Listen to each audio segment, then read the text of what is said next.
Il y a longtemps au Japon, une race de démons connue sous le nom d'Oni vivait. Ils détruisaient tout sur leur passage et massacraient les humains à leur guise, car personne n'était assez puissant pour leur résister. Cependant, un homme courageux nommé Momotaro se leva comme le sauveur de l'humanité et attaqua la base des Oni. Il tua des milliers de monstres, mais ce n'était que le début d'une longue guerre entre Momotaro et les Oni qui continue même à l'ère moderne. Une histoire commence avec un jeune enfant démon nommé Shiki. Secouru par un membre de l'organisation Momotaro nommé Tsuyoshi, son camarade lui avertit que cette décision transformera tout en cauchemar. Cependant, Tsuyoshi regarde l'enfant dans ses bras et se convainc que sauver le garçon est la bonne chose à faire. Les années passent et cet enfant devient un bon à rien, un délinquant nommé Shiki, qui se fait même expulser du lycée pour avoir trop souvent combattu.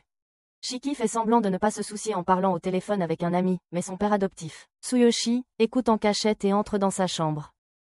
Il le frappe à la tête de colère parce qu'il a été renvoyé encore une fois et essaie de le frapper une deuxième fois, mais Shiki esquive et saute sur son lit.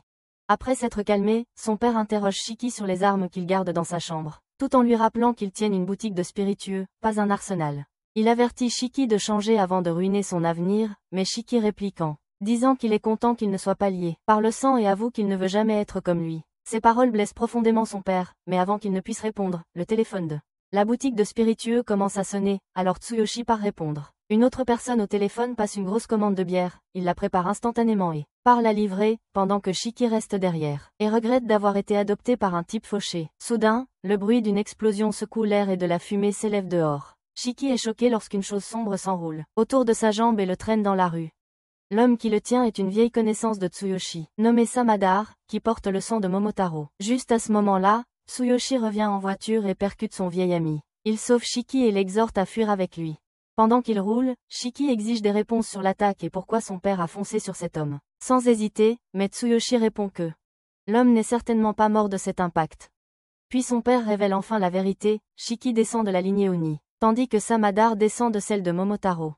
Lignée, qui est déterminée à éliminer les Oni. Shiki se sent abasourdi et remet tout en question, mais avant qu'il puisse le traiter, les tentacules noirs de Samadar s'élancent et s'enroulent autour de leur voiture tout en la piégeant, et leur laissant aucun choix que de sortir avant qu'elle n'explose en flammes. Shiki sort de la voiture, confus, et l'explosion distrait Tsuyoshi pendant un instant, permettant à Samadar d'enlever le gamin Oni dans le gigantesque entrepôt. Samadar saisit Shiki en plein vol avec ses brumes en forme de toile d'araignée et déclare que tout descendant des Oni est un nuisible qui doit être éliminé. Shiki panique alors que Samadar se prépare à frapper, mais heureusement, son père arrive à temps et confronte Samadar. Tsuyoshi confirme que les légendes de Momotaro et des Oni sont réelles. Leur guerre dure depuis des siècles et se transmet de génération en génération. Et les descendants de Momotaro ont formé l'agence Momotaro pour détruire les Oni. Shiki ne croit pas un mot, mais son père lui dit de se taire et lui ordonne de rester en arrière. Juste à ce moment-là, Samadar invoque des épées jumelles depuis la brume et frappe avec une incroyable la vitesse, mais son père bloque avec une lame de brume et pense que la brume noire est un pouvoir unique de la lignée de Momotaro. Samadar regarde le père de Shiki et appelle son vrai nom en disant qu'il a autrefois appartenir à l'agence Momotaro et même combattu à ses côtés. En entendant cela, Tsuyoshi corrige en disant que son nom est Tsuyoshi Ikinose. Samadar souligne que peu importe combien Tsuyoshi change de nom ou essaie de enterrer le passé, son identité d'ancien Momotaro ne peut être effacée. Il rappelle à Tsuyoshi le jour où il a choisi de sauver un enfant démon, il avait déjà accepté sa sentence de mort. La bataille devient de plus en plus intense alors que les deux hommes échangent des coups puissants. Tsuyoshi bloque chaque frappe des épées jumelles et contre-attaque encore et encore avec une grande habileté, mais son ennemi est tout aussi implacable. Samadar ne peut pas comprendre pourquoi son ancien leader sacrifierait autant juste pour protéger quelqu'un avec du sang démoniaque. Tsuyoshi répond avec fureur et lance une attaque, mais il utilise soudainement une capacité rapide comme la téléportation pour éviter. Il délivre alors deux frappes mortelles qui coupent Tsuyoshi et le laisse saignant sur le sol. Shiki crie alors que Samadar se tourne vers lui pour finir le combat. Juste avant qu'il ne l'atteigne, Tsuyoshi utilise le reste de sa force pour attraper la jambe de Samadar et refuse de le laisser toucher à son fils. Samadar ne comprend pas pourquoi il risque tout pour un enfant Oni. Mais Tsuyoshi répond qu'un père n'a pas besoin de logique pour protéger son fils. Tsuyoshi sait que Shiki pourrait ne servir à rien et accepte qu'il soit un Oni. Du sang, mais il sait aussi que son fils n'a jamais blessé personne. Il remet en question le sens de la justice de Samadar et se demande s'il ne ressent vraiment aucune culpabilité à tuer un enfant innocent, mais l'homme refuse d'écouter. Samadar brandit son épée pour frapper et Shiki regarde avec désespoir alors que la peur et la rage le consument. Le sang du démon s'écoule de lui et son corps commence à se transformer. Il brise ses chaînes et jure dans son cœur de tuer le vieil homme et de sauver son père. Il fonce en avant alors que son sang de démon coule en lui. Ses veines et le transforment en quelque chose de terrifiant. Shiki lance des attaques féroces avec sa force nouvellement libérée, mais ses attaques sont insensées, sans aucune technique, alors Samadar bloque facilement chaque coup. Soudain, Shiki disparaît alors que du sang commence à couler de son corps et il se transforme en quelque chose d'encore plus monstrueux. Samadar ne peut pas voir Shiki jusqu'à ce qu'une goutte de sang tombe et le révèle, accroché au plafond. Il est stupéfait par la rapidité de l'éveil de Shiki, tout en pensant que le garçon a débloqué ses pouvoirs Oni et appris à contrôler son sang, mais il y a quelque chose qu'il craint plus que cela. Il se prépare avec son épée, mais Shiki attaque en premier et commence à tirer des missiles de sang.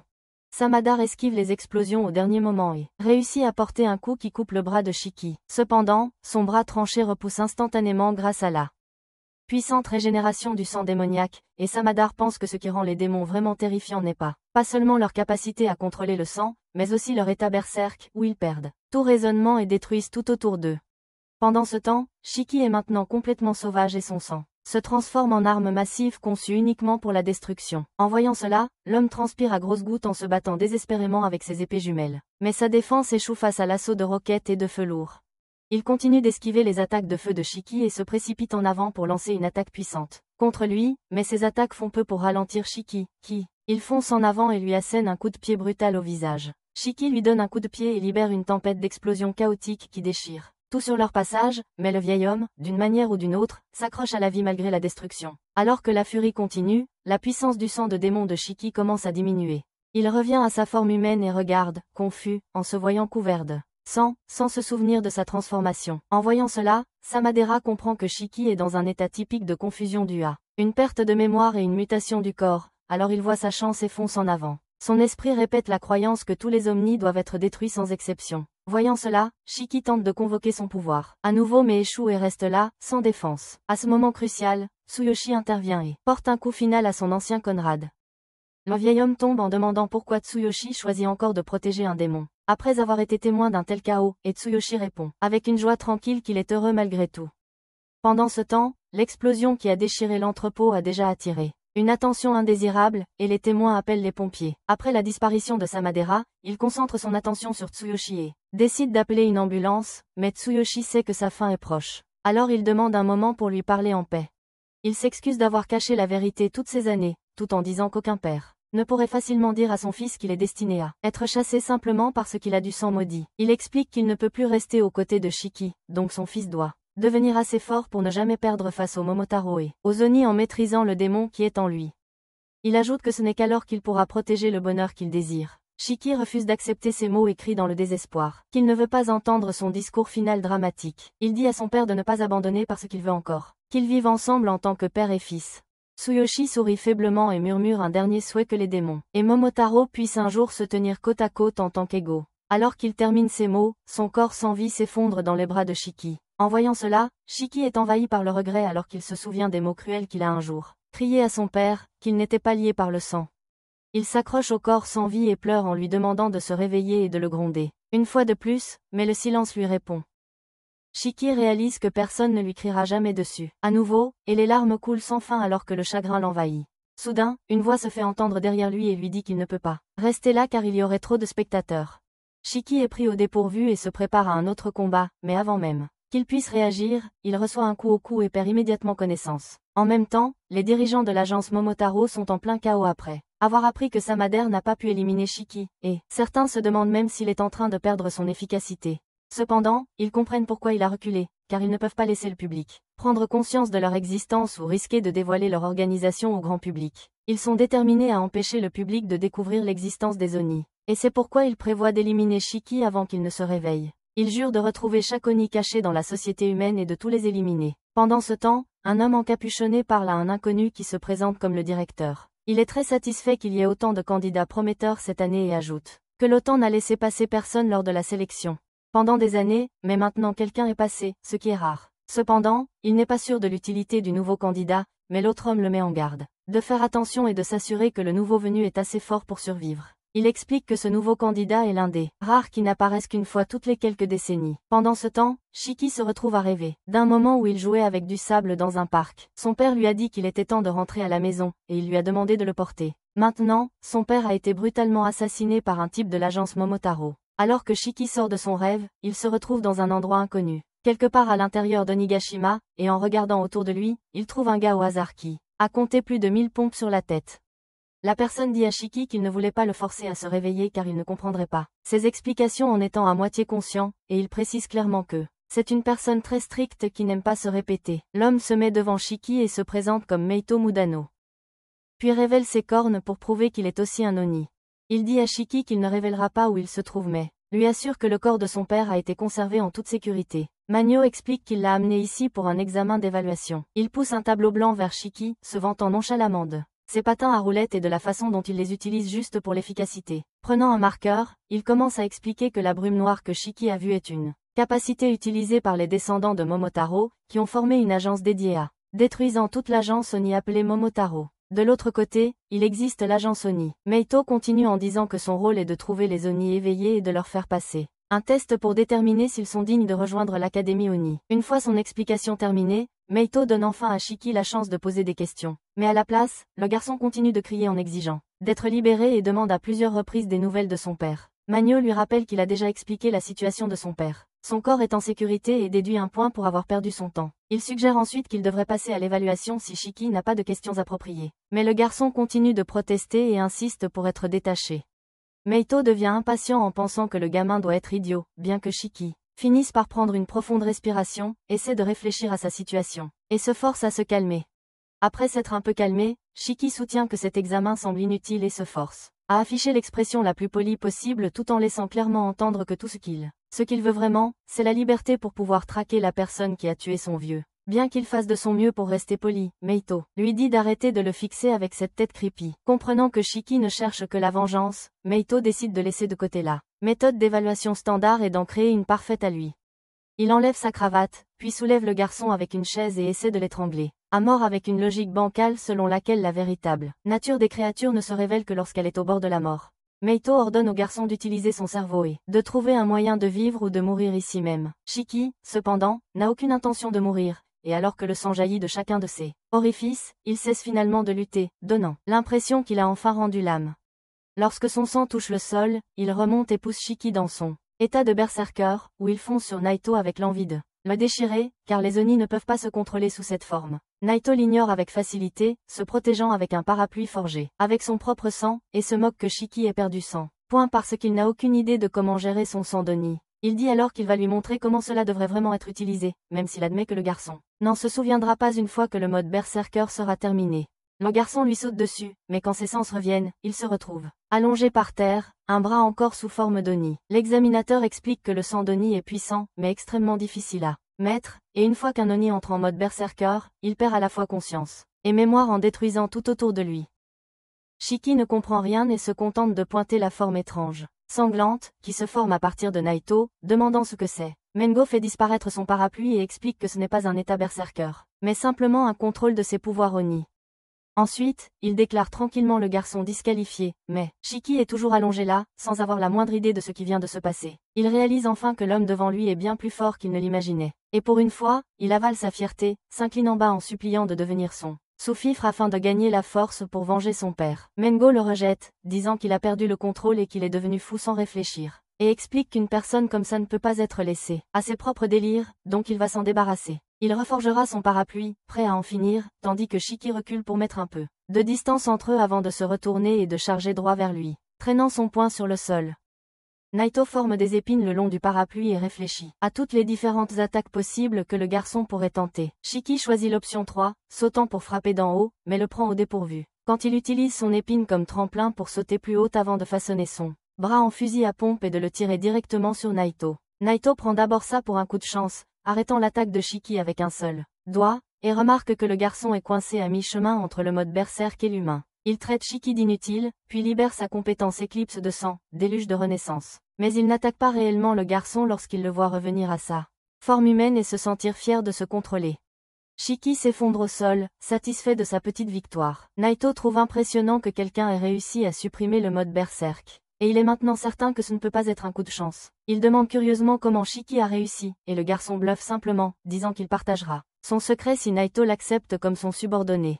Il explique ensuite que lorsqu'il a vu Naito façonner son sang en parapluie, il s'est dit que puisque tous les deux sont des Oni, il pourrait être capable de copier ses compétences. Alors il a essayé, criant pour que son bras se transforme en arme, et ça a vraiment marché. En entendant cela, le gars est abasourdi par ces absurdités et pense que cela devrait être impossible pour un démon de contrôler le sang avec une stratégie aussi imprudente. Des singes comme lui, qui ont un mauvais contrôle sur leurs émotions, ont toujours du mal avec leur sang. Dans son esprit, on dirait que lorsque les émotions surgissent, il y a un officier rationnel à l'intérieur. Il avertit son moi conscient de rester calme, empêchant le berserker de se déchaîner. Naito croit que rester parfaitement calme et rationnel est la seule façon de contrôler le sang sans perdre le contrôle, mais le cerveau de Shiki est différent. Pour lui, il y a toujours une urgence émotionnelle, et son moi conscient bat l'officier rationnel qui le supplie de se calmer. Cela laisse le berserker se libérer. Pourtant Shiki bat aussi son berserker intérieur pour pouvoir utiliser sa puissance par la force de la volonté, ce qui signifie qu'il compte sur l'instinct brut plutôt que sur un véritable contrôle. Bien que ce soit une méthode rudimentaire, son pouvoir est indéniablement fort. Voyant Naito perdu dans ses pensées, Shiki le sort de sa rêverie et dit qu'il apprendra tout ce qu'il enseignera en tant qu'apprenti, déterminé à devenir assez fort pour faire souffrir sa Madare. Il affirme qu'il est prêt à être l'un des pions utiles que Naito a mentionné plus tôt. Cependant, Meno rejette l'offre immédiatement, disant que Shiki fait des cascades qui pourraient lui coûter la vie et qu'il est trop imprudent pour penser aux conséquences s'il perd le contrôle lors d'une mission. Selon Naito, un démon digne de ce nom doit toujours préparer plusieurs plans de secours et Shiki n'est pas apte à devenir son apprenti s'il ne peut même pas faire cela. Déçu, Naito enfonce simplement sa lance dans sa tête, en disant qu'il n'a jamais pensé à en faire son apprenti. Mais finalement, il décide de faire de Shiki son élève, car il a à peine réussi le test. Tandis que Shiki reste là, confus, Meno dit qu'il n'a réussi que parce qu'il pense qu'il est encore trop tôt pour décider s'il est un échec pour le moment. Après cela, il explique qu'il se trouve actuellement sur l'île d'Onigashima, où il y a un endroit caché où l'Académie des Oni a été construite. Contrairement à une école normale, cet endroit a été créé pour donner aux démons de la bouillie et un entraînement, afin qu'ils deviennent assez forts pour combattre l'agence Momotaro. Mais ce qui étonne le cerveau de singe de Shiki, c'est le fait qu'il soit sur une île. Meno lui donne un léger coup sur le visage pour l'interrompre et continue, disant qu'il va apprendre à contrôler son sang en combat, tout en recevant une éducation sur l'histoire entre Momotaro et les démons. À la fin, il révèle qu'il sera le professeur principal de Shiki, et que le garçon vivra dans les dortoirs à partir de maintenant. En entendant cela, le cerveau de Shiki subit une fusion nucléaire, mais ce qui l'intéresse vraiment, c'est de savoir si l'entraînement le rendra assez puissant pour venger son père. Meno répond que cela dépend entièrement de lui, bien qu'il sera expulsé s'il échoue à performer. C'est tout ce que Shiki a besoin d'entendre pour être d'accord, et sur ce, Naito l'emmène au dortoir, où il remarque pour la première fois le moment où il a des cornes qui sortent de sa tête. Dehors, Naito lui dit que cela fait partie de l'éveil et qu'il pourra les faire entrer et sortir à sa guise après l'entraînement. Une fois que Shiki a fini d'enfiler son uniforme, il se sent excité à l'idée de retourner à l'école, mais Naito lui rappelle qu'il est le moins talentueux de sa classe, donc il sera le premier à être expulsé s'il montre qu'il est faible. Shiki accepte le défi, mais il se souvient que l'agence Oni détient toujours le corps de son père. Naito explique qu'ils le garderont en sécurité à la morgue jusqu'à ce qu'il décide ce qu'il veut en faire, et lui dit d'arrêter de perdre du temps à penser au regret car c'est inutile. Cela énerve Shiki, mais le professeur lui dit de devenir assez fort pour ne rien avoir à regretter à l'avenir. Shiki est surpris de l'entendre être gentil à sa manière, mais le professeur toxique l'ignore et roule loin, avertissant qu'il sera expulsé s'il ne parvient pas à arriver en classe dans les 15 secondes. Dehors de la classe, Shiki s'excite et se demande quel genre d'entrée flamboyante il devrait faire, mais Naito lui donne un coup de pied à travers la porte pour aller vite. En regardant autour de la classe silencieuse, Shiki remarque qu'il a un saignement de nez. Alors il demande au garçon masqué, Jin Kokuzaki, de lui donner des mouchoirs parce qu'il a l'air malade, et qu'il en a probablement besoin, mais Jin lui dit rudement de se taire. En entendant cela, Shiki s'irrite et se moque de lui, en disant qu'il est un petit démon sans cornes cool comme lui. Mais Jin sort ses cornes et dit que les débutants comme lui qui se vanter de leurs cornes est une honte déshonorante pour les démons. Assis au fond, Ikari demande à Jin s'il vient aussi de le traiter de honte. Et l'attitude arrogante de Jin le met tellement en colère qu'il se prépare à se battre. Kina les excite tandis que Juji rappelle au gentleman qu'il ne devrait pas devenir violent dans une salle de classe et offre poliment son mouchoir aussi. Pendant ce temps, la fille timide Omura s'excuse à plusieurs reprises car elle n'a pas de mouchoir. Et le garçon Emorokuro agit déprimé comme d'habitude. Finalement, Shiki oublie le saignement de nez et dit « L'attitude insupportable de Jin l'énerve vraiment ». Mais avant que les deux ne se battent, Meito les met dans leur siège à une vitesse si rapide qu'ils ne peuvent même pas le traiter. Puis le chef dit que bien que le premier jour soit censé être une orientation sur les règles de l'école, il pense avoir une idée bien meilleure à la place. Puisqu'ils sont tous des Oni, la meilleure façon de commencer l'année est avec un jeu de tag Oni. Il se dirige vers la forêt Shinra où Meito fait passer les règles pour un simple jeu de tag, et explique qu'ils ont 1 heure pour revenir à l'école sans se faire attraper. Mais Shiki est indigné quand il dit que les perdants seront expulsés, alors Meito précise que ce n'est pas une école ordinaire. Il explique ensuite que leur mission est de revenir à l'école sans se faire repérer par lui. en disant même qu'ils sont autorisés à utiliser leur sang, alors que lui ne peut pas, sauf si quelqu'un devient berserk. En entendant cela, Jin dit à Meito de ne pas pleurer s'il se fait tuer par ce qu'il ne peut pas utiliser son pouvoir de sang, mais le professeur l'encourage à essayer, disant qu'il sera diplômé et obtiendra l'unité qu'il souhaite s'il réussit. Shiki est tenté par la récompense car cela l'aidera à venger son père. Pourtant, il ne peut même pas envisager de tuer son professeur, mais Meito rappelle à tout le monde qu'ils sont venus à l'académie avec un objectif, et ils ne iront pas loin s'ils ne peuvent pas gérer ce qu'il leur lance. En plus de revenir dans 1 heure sans se faire attraper par le professeur, Meito ajoute une autre règle, ils doivent aussi trouver des balles. En disant cela, le professeur en jette 2 dans la forêt. Il explique que atteindre l'objectif sans balles ne compterait pas, et puisque là, il n'y en a que 2, cela signifie qu'ils devront se battre entre eux pour les obtenir. Pour éviter qu'un trop grand nombre d'élèves soient éliminés, le professeur les divise en 3 groupes. Il place Homer et Jin, ainsi que notre garçon Shiki, dans le premier groupe, tandis que les deuxième et troisième groupes ne comptent que 2 personnes chacun. Pour eux, le professeur enverra une seule balle dans la forêt, s'assurant qu'au moins 3 élèves seront expulsés de l'école aujourd'hui. Alors que le professeur ouvre la porte, il explique qu'ils seront autorisés à entrer dans la zone 15 minutes avant qu'ils ne les suivent, et quand il demande s'il y a des questions, Shiki commence immédiatement à protester et à se plaindre de ne pas pouvoir faire équipe avec le bizarre masqué Jin. Le professeur principal lui donne calmement une autre option, qui est simplement d'être expulsé. Et cela fait taire Shiki sur le champ. Homer s'avance alors et se présente à Shiki, en lui assurant qu'elle fera en sorte de ne pas lui faire obstacle. Shiki est un peu secoué, car c'est la première fois de sa vie un délinquant comme lui est approché par une fille, et il perd le contrôle, instantanément, devenant un simp en promettant de la protéger. La fille rougit et le remercie tout en lui rappelant qu'elle veut juste rester loin de lui, mais pour Shiki, cela la rend encore plus humble qu'il ne le pensait. Homer s'approche alors du gars masqué et répète les mêmes mots, mais quand il l'ignore complètement, elle commence soudain à pleurer, ce qui rend Shiki furieux contre Jin pour avoir fait pleurer une fille. Shiki s'assoit rapidement à côté d'elle et lui dit « Arrête de pleurer sinon ces larmes vont gâcher son joli visage ». Quand elle ne s'arrête toujours pas, il ajoute nerveusement que son sourire est encore plus mignon. Et ces mots la calment enfin. Shiki propose alors qu'ils travaillent ensemble pour que tous les 2 puissent terminer le jeu. Et avec un sourire en coin, il se tourne vers Jin et lui dit que sa chance est finie. Jin dit à Shiki d'abandonner puisqu'il va être expulsé de toute façon. Mais Shiki détourne le visage et réplique qu'il a déjà un but et qu'il ne compte pas abandonner. Le gars masqué se moque de lui, disant que son prétendu objectif doit être insignifiant. Ce qui met le feu aux poudres chez Shiki. Au moment où le round commence, Jin se précipite en avant avec notre garçon à sa suite, oubliant leur promesse de travailler ensemble avec Homer. Homer s'arrête un moment, s'excusant d'être lent, avant de finalement entrer sur le terrain. Pendant que Jin passe d'arbre en arbre, il continue de penser à la façon dont cela pourrait être sa meilleure chance d'une graduation instantanée, imaginant la liberté de choisir l'unité qu'il veut une fois qu'il a réussi. Mais à sa grande surprise, Shiki parvient à le suivre et l'interrompt. Jin le regarde et le taquine en disant qu'il doit être devenu un psycho collant, cherchant l'attention. Shiki lui lance un regard noir et dit qu'il ne se préoccupe que des gros combats, en exigeant qu'il retrait ce qu'il a dit sur le fait que son objectif est modeste, tout en serrant violemment un morceau de bois dans sa main, prêt à l'utiliser comme arme. Jin se prépare à faire face et à attaquer frontalement, sachant qu'il n'y a que 2 balles. Ce qui signifie que seuls 2 se qualifieront, et à ce moment-là, il révèle les cicatrices effrayantes gravées sur sa bouche qui expliquent pourquoi il s'est toujours caché derrière un masque. Shiki se moque de lui en le traitant de lâche pour avoir exhibé de vieilles blessures. Jin répond en enlevant ses gants, dévoilant un bras cousu et marqué de cicatrices. Et sans hésiter, il le déchire, libérant sa technique d'éclipse de sang qui prend la forme d'une lame tranchante, ce qui met Shiki mal à l'aise. Jin lui dit qu'il peut fuir s'il a peur, mais Shiki reste ferme et déclare que courir rendrait la mort de son père sans sens. Pendant un bref instant, Jin semble touché, abaissant le bras, mais il déclare ensuite que si c'est la raison de Shiki, ils ne pourront jamais se comprendre. Shiki se mord le doigt.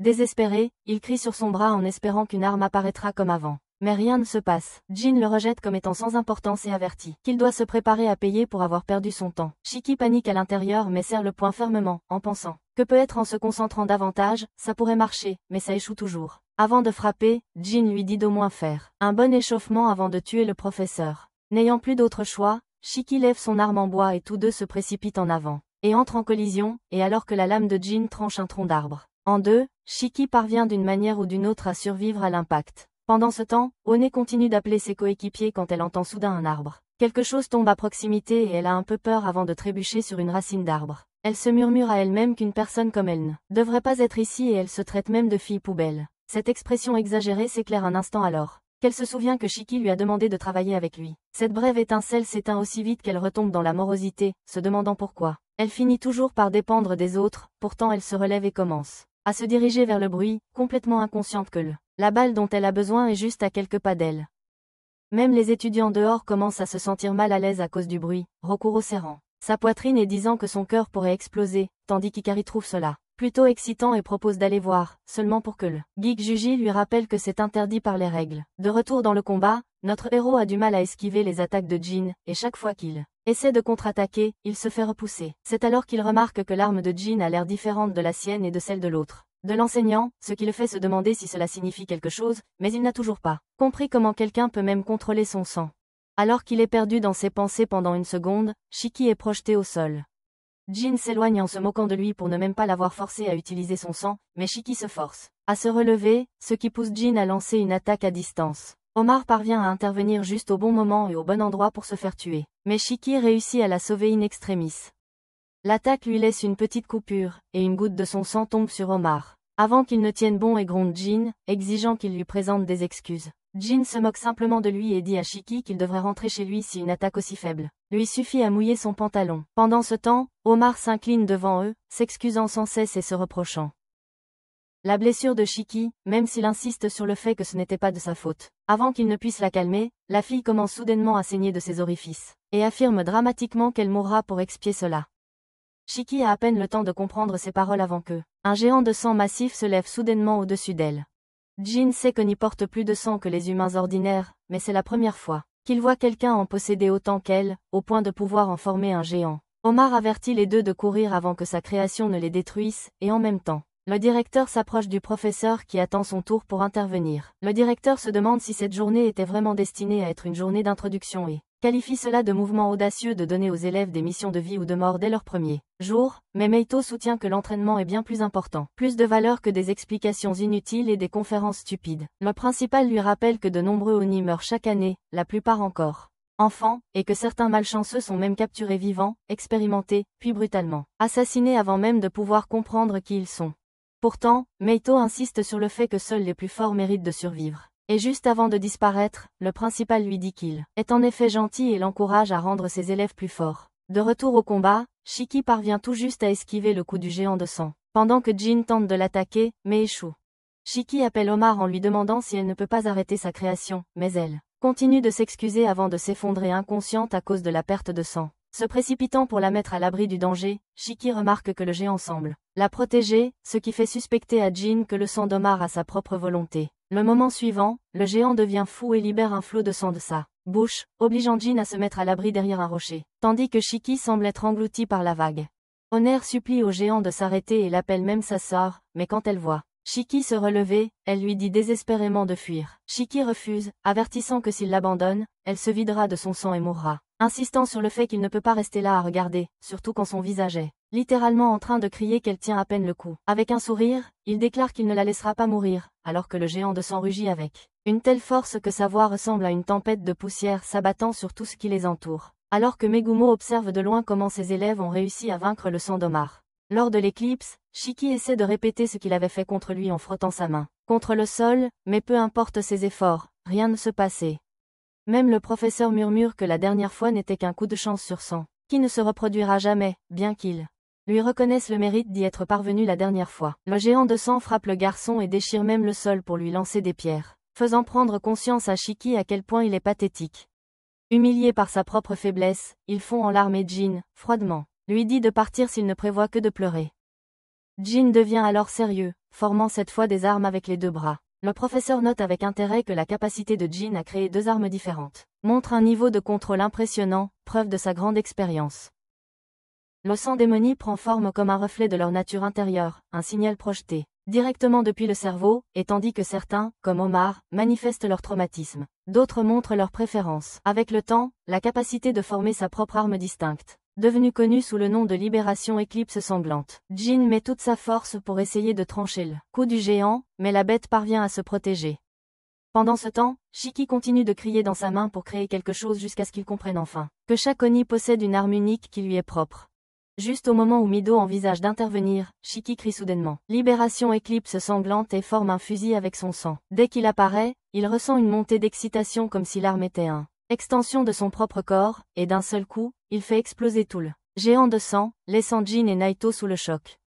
Omar s'effondre au moment où le géant de sang meurt, et pendant que Jin se demande d'où Shiki a tiré tout ce pouvoir fou, il commence soudain à déverser du sang et de l'eau, lui faisant penser que l'attaque était si puissante qu'elle a même changé le temps lui-même.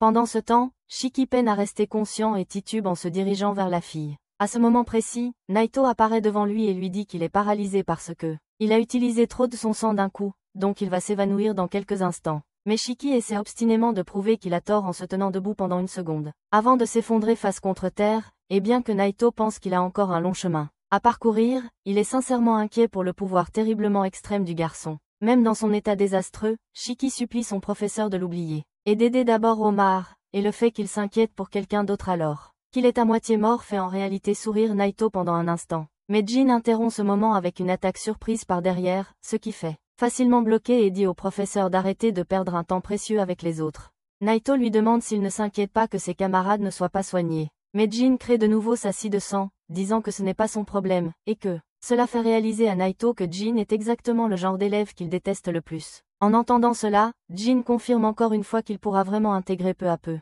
l'équipe qu'il veut s'il parvient à le battre, et Naito lui assure qu'il n'a pas besoin de ses pouvoirs de sang non plus, alors le garçon masqué se précipite en colère pour le trancher plusieurs fois, mais Naito se moque de lui en disant que une scie pathétique ne pourrait pas couper en 1 million d'années. Jin se retire et adopte une nouvelle approche, mais Naito montre l'une des fonctions spéciales de son parapluie tactique, qui pulvérise un écran de fumée pour confondre la cible, bien qu'il n'y ait pas de poison pour que les choses restent équitables. À la recherche d'une ouverture, Jin pense qu'il peut simplement couper le professeur prétentieux dès qu'il s'approche, mais 3 balles dans son bras le prennent complètement par surprise, le forçant à se mettre à l'abri derrière un arbre. Accroupi à côté de l'arbre, Naito lui donne une leçon qu'il doit simplement garder son distance puisque Jin est spécialisé dans le combat au corps à corps, et que les balles sont seulement en caoutchouc, donc elles ne lui feront pas de mal, même si elles font très mal. Surtout parce qu'il vise toujours les points faibles. Jin n'est pas tellement surpris d'entendre cela, car il a aussi d'autres astuces préparées.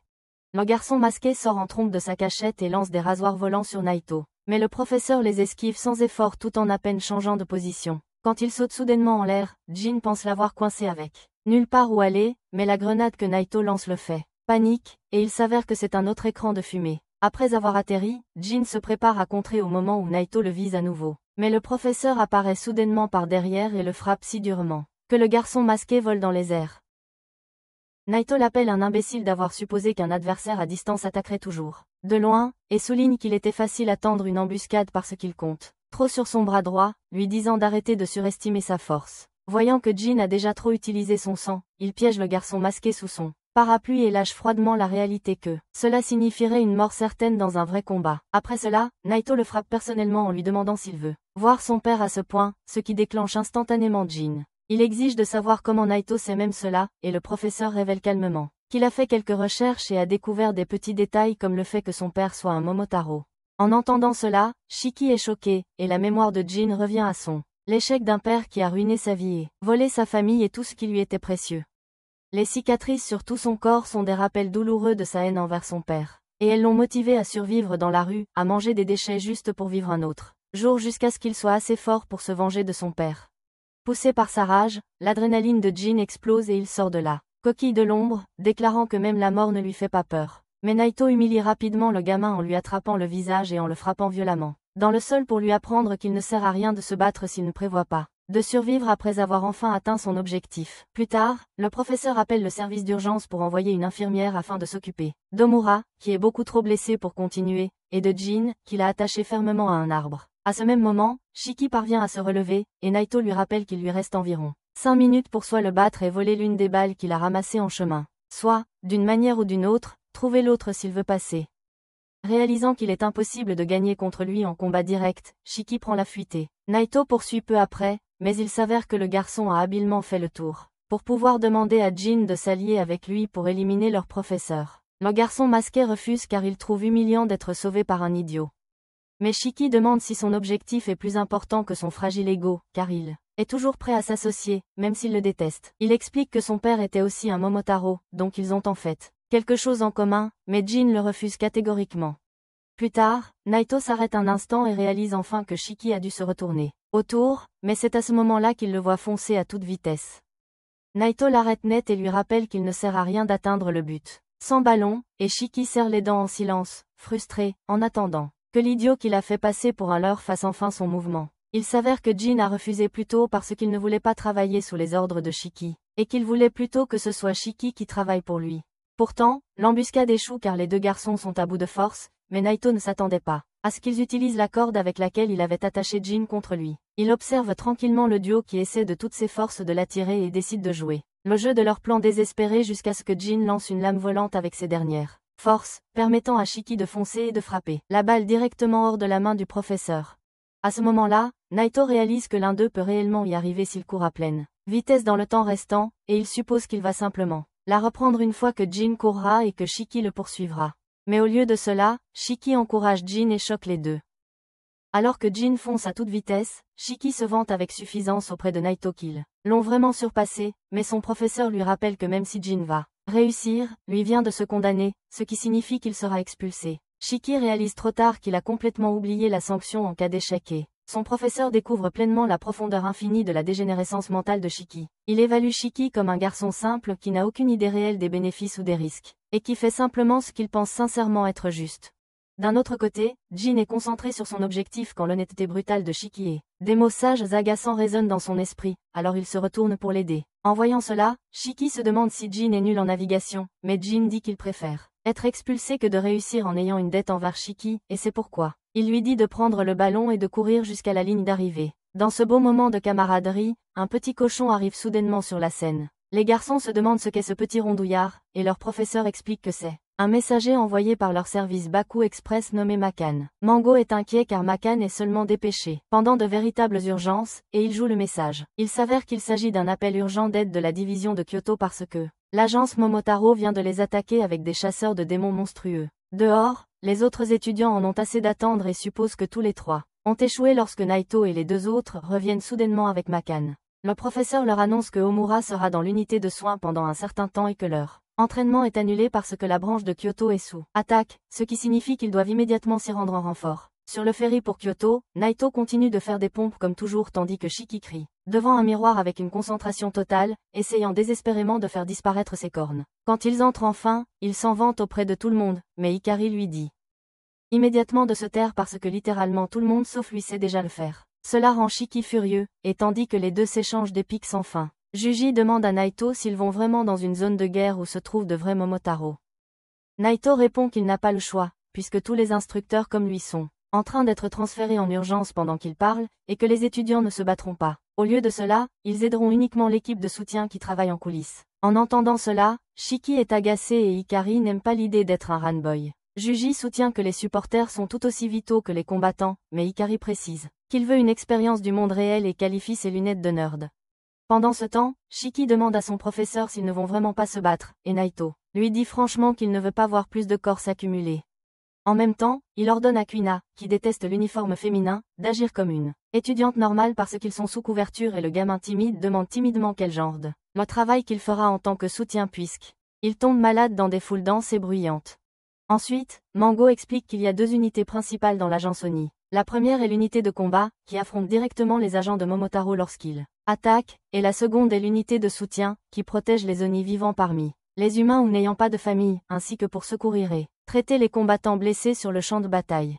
En entendant cela, Shiki est frustré de se retrouver dans l'unité de soutien alors que Samodara pourrait être de l'autre côté, mais Naito confirme que le Momotaro qu'il cherche n'est pas derrière l'attaque. Juji devient curieux et demande si le professeur sait quel genre de Momotaro cause l'assaut, et Naito répond qu'il ne peut le décrire que comme un mal pur. Au fur et à mesure que l'histoire avance, l'école arrive enfin à la station Kyoshu Railway Ryuna Gojo près de la base Oni. Le professeur explique que leur destination se trouve sous terre, sous le temple Ryuna Dera. Il mène ensuite les étudiants au restaurant Mizumoto, qui ressemble à un endroit ordinaire au premier abord, mais à l'intérieur, une vieille grand-mère les accueille chaleureusement, en disant qu'elle les attendait. Sans attendre, elle leur ouvre la voie et les guide dans un tunnel souterrain caché. Pendant ce temps, la troisième équipe de l'agence Oni a été complètement éliminée par un capitaine Momotaro impitoyable nommé Sobekuri et son aide Yomoji. Le capitaine se moque des Oni tombés, appelant les magis à faire la file comme s'ils étaient de vrais soldats, et rit de leur façon absurde de tenter de se comporter comme des humains. Son vice-capitaine, Yomogo Momokusa, lui dit qu'il est allé un peu trop loin. Mais Sobekuri s'en moque, se plaignant qu'il aurait aimé capturer quelques femelles Oni à la place, car elles durent plus longtemps en tant que sujet d'essai lors de ces Expériences sauvages en raison de leur plus grande endurance. Yomogo exprime son dégoût pour ces expériences cruelles, en particulier le monstre Anti-Oni, qu'il a créé en mélangeant un chien, un singe et un faisan. Sobekuri, cependant, insiste sur le fait que la créature est un spécimen précieux pour sa recherche, car il souligne sa loyauté et le fait qu'elle ne se nourrit que d'Oni. Le capitaine semble clairement être un fou, car voir un Oni éveille sa fascination et il devient obsédé par les armes qu'il crée. Le lieutenant lui rappelle que leur devoir est simplement de traquer les Oni dangereux, et de les éliminer avant qu'ils ne perdent le contrôle et menacent les civils, soulignant que les Oni possèdent des pouvoirs similaires aux leurs.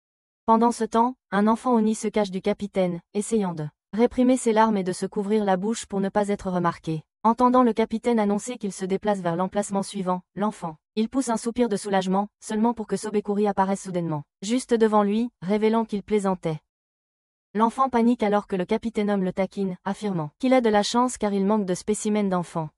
Le vice-capitaine fait tomber l'enfant au sol, et lorsqu'une goutte de sang tombe sur les vêtements de son capitaine, celui-ci devient furieux, battant le pauvre gamin sans pitié. Il exige de savoir si les parents de l'enfant sont proches, l'obligeant à regarder les cadavres d'autres Oni qu'il fait léviter autour d'elle en lui demandant qui ils étaient.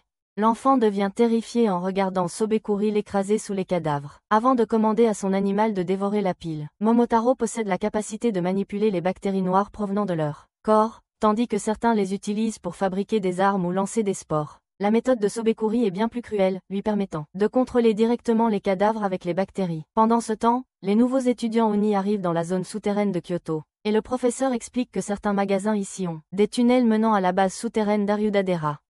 Alors que le professeur ouvre la porte, il dit aux élèves qu'ils ont atteint la base de l'agence Oni à Kyoto, que Shiki trouve ressemblant à tout un manoir. Ils entendent des bruits précipités, et un gars aux cheveux pêches, qui a l'air paresseux, sort d'une porte. Il devient excité en voyant Naito et l'appelle Dani, se plaignant que vous auriez dû être informé avant leur arrivée. Ce gars donne l'impression d'être un pervers flirteux, et quand Shiki demande qui il est, le professeur explique qu'il est le commandant de l'unité de soutien à cette base, nommée Kyuya Uranzaka. Kyuya se lie immédiatement d'amitié avec Naito et dit à la classe qu'il et Naito étaient camarades à l'académie Rasetsu. Le professeur dit à son ami d'arrêter alors qu'il annonce qu'il partira pour le front.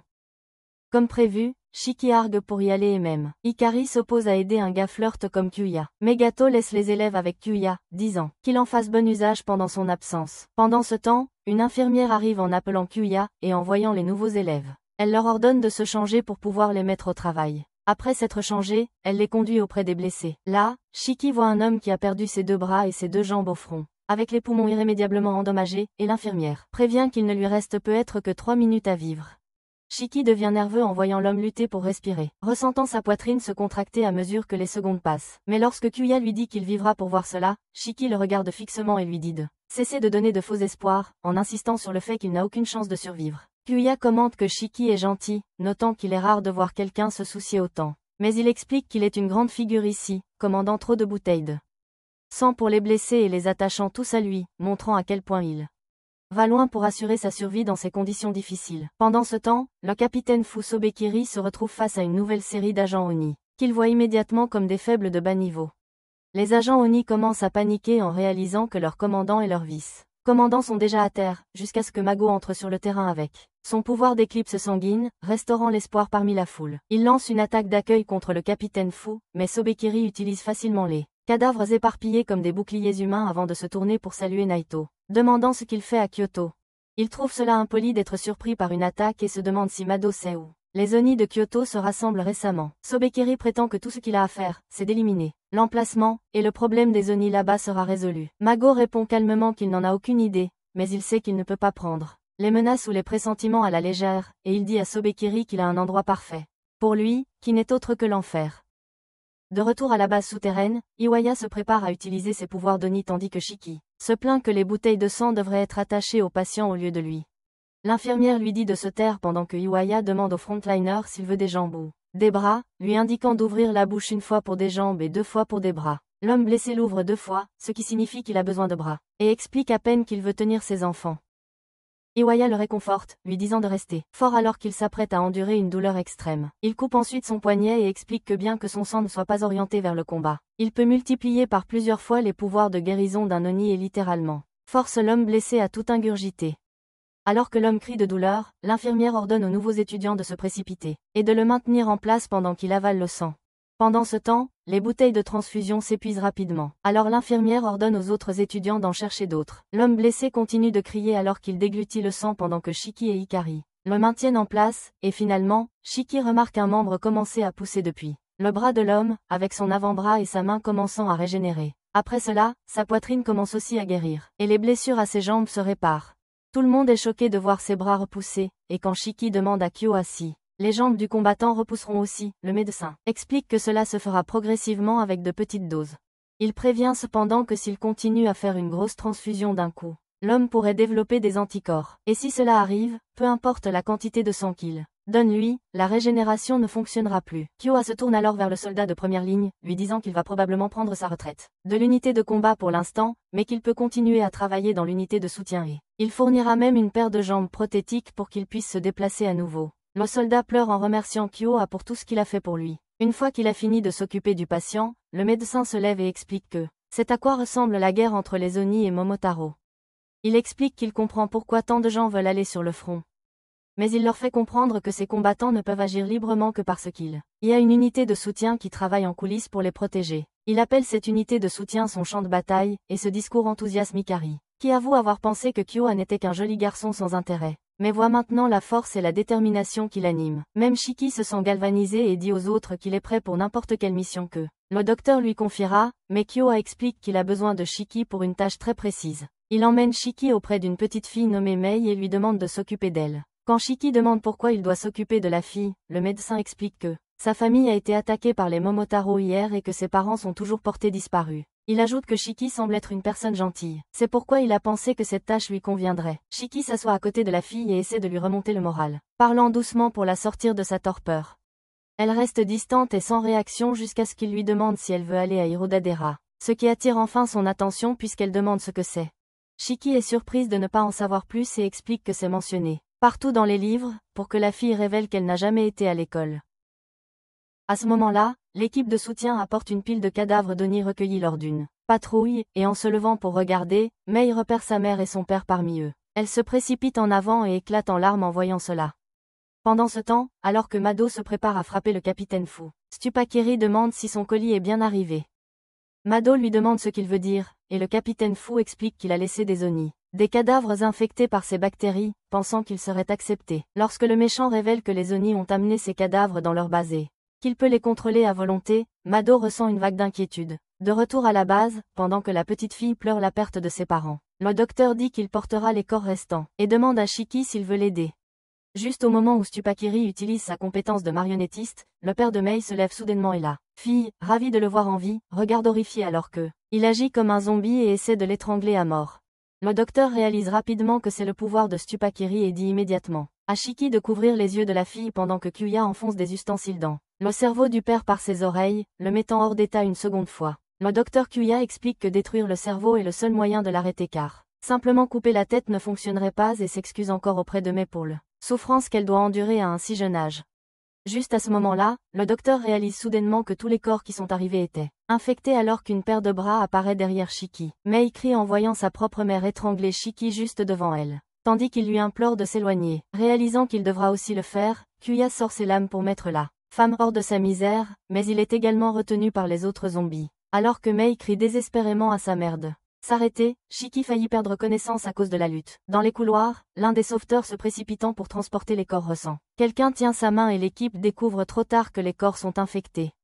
Les démons zombies se libèrent et attaquent tous les patients qu'ils voient dans l'unité de soutien. Pendant ce temps, Kyuya est choqué que Stupakiri soit capable de contrôler autant de corps à la fois, et tandis que Shiki tient à peine le coup parce qu'il ne peut tout simplement pas blesser la mère de Mei. Devant elle, Mei continue de crier à sa mère d'arrêter et Kyuya l'encourage à tenir le coup jusqu'à ce qu'il arrive, mais les zombies le maintiennent de force. Voyant qu'il n'a pas d'autre choix, Shiki finit par sortir le pistolet que son professeur lui a donné sur le ferry. Il était ravi de mettre la main sur un vrai pistolet, contrairement au modèle factice dans sa chambre, mais Maeda lui rappelle que c'est uniquement pour une utilisation en cas d'urgence, car il ne peut toujours pas contrôler correctement son sang.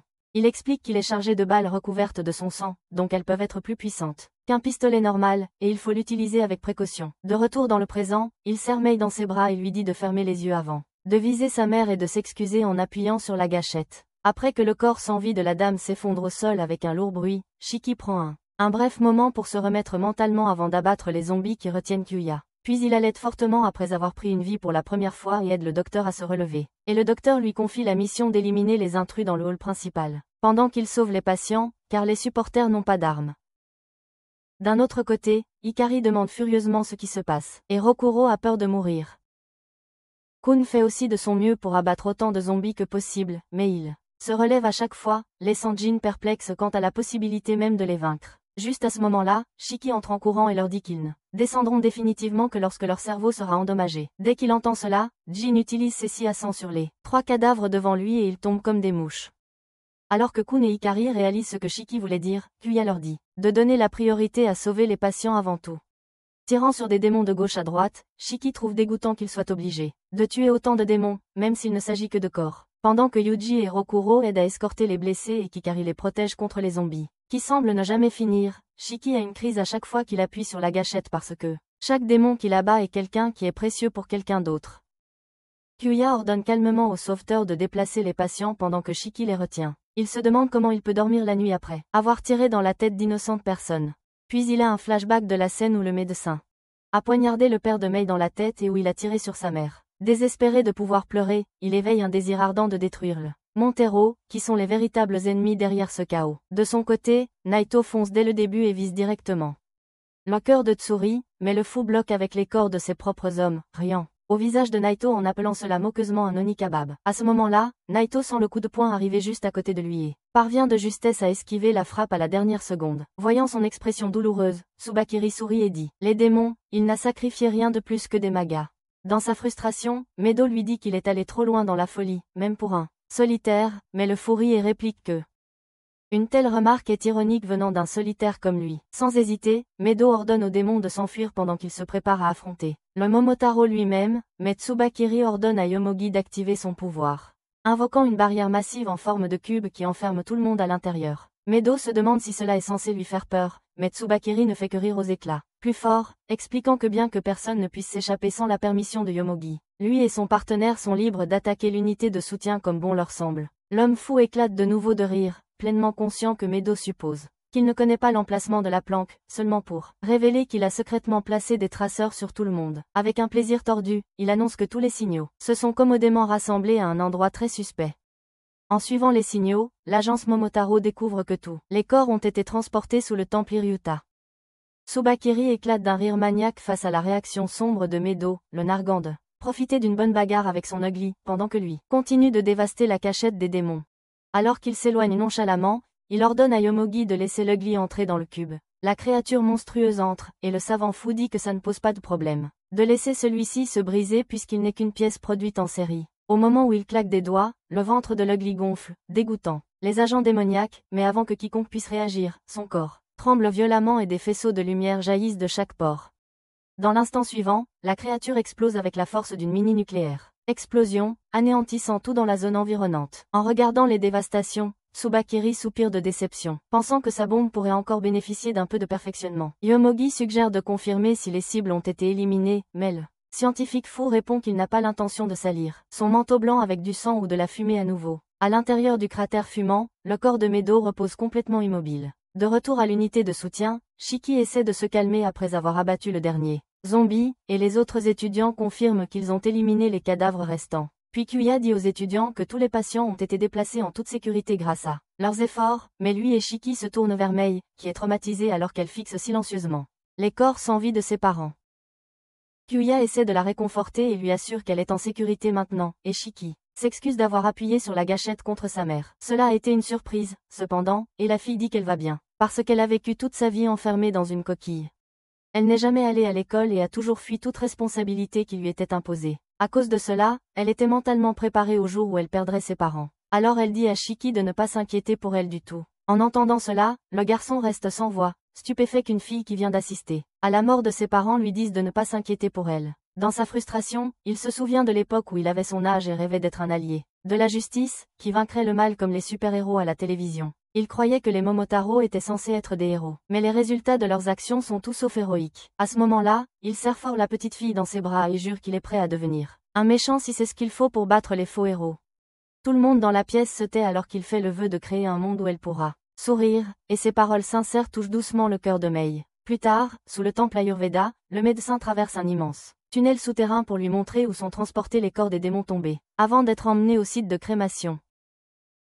De retour à la surface, les infirmières nettoient les flaques de sang et déplacent les cadavres tandis que Shiki reste auprès de Mei pour la réconforter. Assis en silence, traitant tout ce qui s'est passé, Hikari devient agacé d'être coincé à faire du travail manuel, comme un simple exécutant pendant que Shiki se repose à ses côtés. Il devient encore plus irrité quand il remarque que Katryu se relâche aussi. Quand il lance une pique au nerd, Yuji lui dit d'arrêter d'être aussi toxiqué. Précise qu'il ne se relâche pas du tout. Au contraire, Katryu dit qu'après l'attaque, il a réalisé que l'unité de soutien n'était peut-être pas aussi sûre qu'il le pensait, alors il fait le guet en utilisant sa capacité sanguine unique pour explorer continuellement la zone comme un radar vivant. Il explique que son sang détecte tout être vivant dans un rayon de 5 km autour de lui.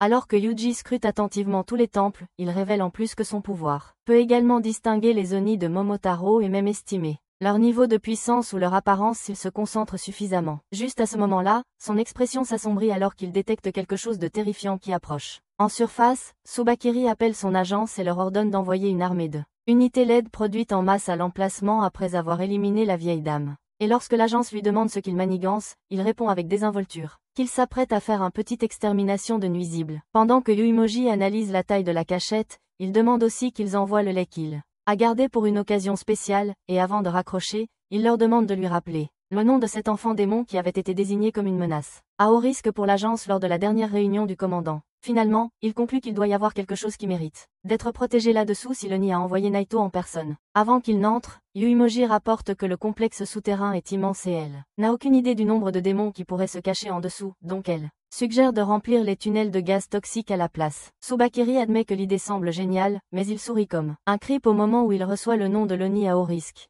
À ce moment-là, il change de plan, disant qu'ils élimineront chaque démon un par un après avoir demandé leur nom parce qu'il a besoin du garçon appelé Shiki Ikinos en vie. Quand Yuimoji demande ce qui est si spécial chez ce gamin, le scientifique fou dit qu'il est différent des autres démons, ce qui le rend bien plus fascinant comme sujet d'expérience à ses yeux. Pendant ce temps, Petite Mai pense à ses parents. Un jour, alors qu'elle marchait dans l'obscurité, sa mère est venue lui demander si elle voulait sortir jouer. Elle s'est réjouie lorsque sa mère l'a emmenée dans un parc, où Mai accueillit une fleur et l'a joyeusement offerte à sa mère, qui l'a adorée. Elle avait autrefois une belle famille qui la suivait partout où elle allait. S'inquiétait pour elle et la caressait doucement. Mais tout cela lui a été enlevé par les Momotaros. Alors que les corps sans vie de ses parents sont emportés, la pauvre fille les appelle en pleurant. Pendant ce temps, Jin est avec Kyoeya, qui joue le rôle de guide touristique, lui faisant visiter leur installation souterraine. Lorsqu'ils sortent dans le tunnel, Kyoeya affirme qu'il vaut mieux qu'il retourne et commence à transporter les corps. Jin s'arrête net et lorsque le docteur lui demande ce qui ne va pas, il demande franchement si ces cadavres vont être réduits en cendres dans le crématorium.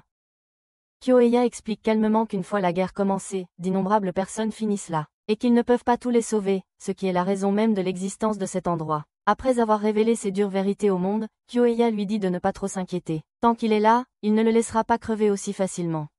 Une fois qu'il confirme que Jin n'a plus de questions, le docteur demande tranquillement s'il s'est trouvé une petite amie, mais Jin l'ignore complètement et s'éloigne. Alors que Kyoeya le suit, il sent soudain une aura sombre derrière lui avant de pouvoir se retourner clairement, il a été poignardé proprement près de l'abdomen. Le capitaine Fu se plaint à Kyoeya d'avoir bougé à la dernière seconde, car sinon sa lame aurait parfaitement transpercé le cœur. Jin active instantanément son éclipse de sang, sachant que cet ennemi n'est pas un simple adversaire. Mais juste à ce moment-là, Yomoji apparaît, essayant de le prendre par surprise. Heureusement, le docteur tire Jin sur le côté à temps, donc seule son arme est fondue par le vice-capitaine. L'arme se répare rapidement, mais la douleur aiguë qui en résulte trouble ses pensées. Kyoeya dit à Jin d'informer Shiki et les autres que Tsubakiri est arrivé pour guider les patients dehors. Jin demande ce que le médecin prévoit de faire et Kyoeya répond calmement qu'il va gérer d'une manière ou d'une autre. En entendant cela, le garçon s'élance, déterminé à trouver de l'aide pour lui aussi. Tsubakiri demande au médecin s'il a terminé, puis ordonne à son capitaine, qui immédiatement commence à former un mur de bactéries en déclarant qu'elle a bouclé toute la zone souterraine. Le médecin réfléchit rapidement à ses options, en pensant à qui pourrait peut-être les aider à se battre ici puisque des renforts sont hors de question. Il réalise qu'il ne va peut-être pas s'en sortir vivant. Juste à ce moment-là, le capitaine demande s'il connaît Shiki Ikinos. La question le rend mal à l'aise, mais il refuse de répondre. Au lieu de cela, il sort une sirène de son manteau contenant un poison dérivé d'une plante appelée aconite, capable de provoquer une insuffisance respiratoire et un effondrement des organes. Kyoeya sourit, mais avant même qu'il puisse bouger un muscle, le scientifique Fu tranche à travers son cou, et le sang jaillit de la plaie comme une fontaine. Le médecin a immédiatement un plan pour récolter le sang, mais il se répand partout alors que Tsubakiri loue le sang d'Oni sur son couteau, le qualifiant de beau.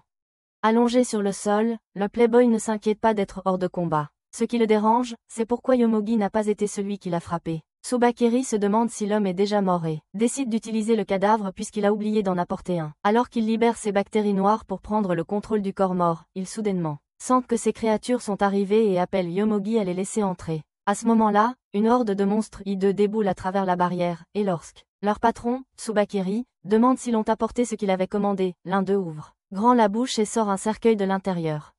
Le capitaine le traite de sale pour être trempé de salive de monstre, et leur ordonne d'enlever le couvercle. Pendant ce temps, Jin se précipite vers la base et ouvre rapidement la porte, mais tout ce qu'il peut trouver à l'intérieur, c'est du sang éclaboussé partout sans personne autour. Il regarde autour de lui, essayant de comprendre où tout le monde est passé, et réalise bientôt qu'ils se sont tous rassemblés dans une seule pièce. Shiki explique que la recherche ennemie de Yusorub avait déjà détecté quelques Momotaro approchant. C'est pourquoi ils se sont précipités pour évacuer tous les patients à la surface. Cependant, pendant qu'ils y étaient, une brume noire soudaine a bloqué toutes les voies d'évasion, ne leur laissant aucun moyen de sortir. Heureusement, tous les patients ont réussi à s'enfuir, mais eux, ainsi que plusieurs supporters, dont Mei, n'ont pas pu arriver à temps et ont été laissés derrière. Eikiri soutient qu'ils devraient se séparer et chercher une autre sortie, mais l'infirmière en chef explique qu'elle a déjà vérifié toutes les sorties et qu'elles sont toutes bloquées. Shiki demande encore à Jin à propos du médecin tape à l'œil, mais avant que Jin puisse lui répondre, le monstre lait fait irruption et se dirige directement vers un partisan, le dévorant vivant. Tous les partisans paniquent et se dispersent en courant. Pendant ce temps, le capitaine Fou entre dans la base souterraine, avec ses monstres laids portant le cercueil. Il regarde autour de lui, trouvant l'endroit très amusant, étant donné qu'il a été construit souterrain, et ordonne à ses monstres de poser le cercueil ici. Il leur ordonne ensuite de tuer tous ceux qu'ils trouvent, sauf Shiki, qu'il veut vivant. Yomogi demande au capitaine s'il ne va pas venir avec eux, mais le capitaine se contente de s'asseoir sur le cercueil et répond qu'il va rester ici car il a beaucoup à réfléchir. Alors que la scène se déplace vers la salle de rangement, Kuina est occupée à chercher autre chose à porter, car la tenue qu'on lui a donnée est beaucoup trop rigide pour qu'elle puisse bouger de manière incorrecte, sans parler de combattre les monstres ennemis. Pendant ce temps, Rokuro est allongé à proximité, se plaignant de son rythme cardiaque qui est désordonné et de sa respiration qui devient plus lourde. Il commence à se demander si ce ne serait pas une sorte de maladie cardiaque pouvant même le tuer, et il se plaint aussi que les vêtements qu'il porte sont loin d'être confortables, le tissu l'irritant. Kuina lui crie dessus, disant qu'il s'est écroulé uniquement à cause du stress et lui rappelle que son essoufflement est simplement dû au fait qu'il courait plus tôt. Elle lui dit alors de regarder ailleurs pendant qu'elle enfile un nouvel uniforme. Voyant son énergie, Rokuro réplique que les gens en bonne santé sont toujours trop optimistes, alors que lui-même ne pourrait jamais penser comme eux. En chemin, il est tombé sur un post au hasard en ligne et a cliqué dessus, lisant que des gens tombaient malades dans cet endroit, ce qui l'a seulement rendu plus inquiet à l'idée qu'il pourrait lui aussi tomber malade. Après cela, il commence à se plaindre d'un mal de tête et d'un stress qui ne fait qu'augmenter. Kuina dit au gars d'arrêter de stresser pour tout et rien, puisqu'elle en a déjà assez de ses bêtises.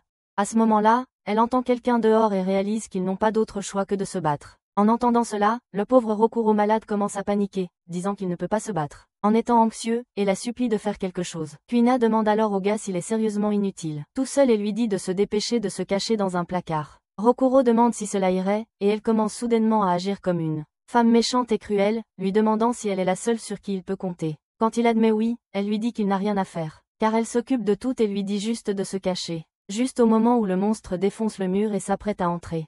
La dame ne peut s'empêcher de savourer sa victoire. Pendant ce temps, Rokuro panique, espérant désespérément qu'elle le sauve d'une manière ou d'une autre. Le monstre entre et lui demande en fait si elle est Shiki Ikinose, la prenant pour un garçon. Rokuro sort discrètement, entendant le monstre parler, et quand il réalise qu'elle n'est pas lui, elle lance des attaques les unes après les autres, toutes qu'elle esquive avec aisance comme une pro, tandis que Rokuro, incapable de supporter le bruit, s'évanouit simplement là dans le placard. La méchante dame décide enfin qu'il est temps d'arrêter de rester sur la défensive et dit au monstre d'arrêter de célébrer après avoir seulement brisé un mur. Elle se mord le doigt et active sa libération d'éclipses de sang, formant des gantelets autour de ses mains.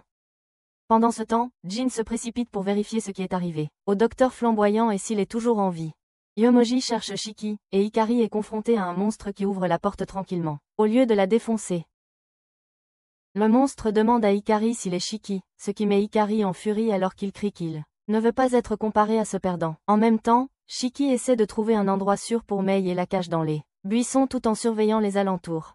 De retour dans la pièce du placard, Hikari reprend lentement conscience La première chose qu'il ressent est la panique, comme si son cœur s'était arrêté. Il se vérifie rapidement, s'assurant qu'il est toujours en vie et à la recherche de tout effet secondaire étrange. Ce qui le perturbe encore plus, c'est le silence à l'extérieur. Pas un seul son n'atteint ses oreilles et cela le fait se demander si tout ce qu'il avait entendu auparavant n'était qu'une hallucination. Sinon, cela n'a aucun sens que les choses soient devenues si mauvaises qu'il a fini par se cacher dans un placard. Il prend une grande respiration, essayant de se stabiliser et se convainc que peut-être. Il a tout imaginé et d'une manière ou d'une autre, il est arrivé ici tout seul. Alors qu'il ouvre la porte du placard, son soulagement s'estompe car un monstre le fixe droit dans les yeux. Rokuro se fige en essayant de se calmer et prie pour que la créature l'ignore. À sa grande surprise, le monstre se détourne et s'approche de Kuina. Il baisse la tête près d'elle, comme si elle le contrôlait.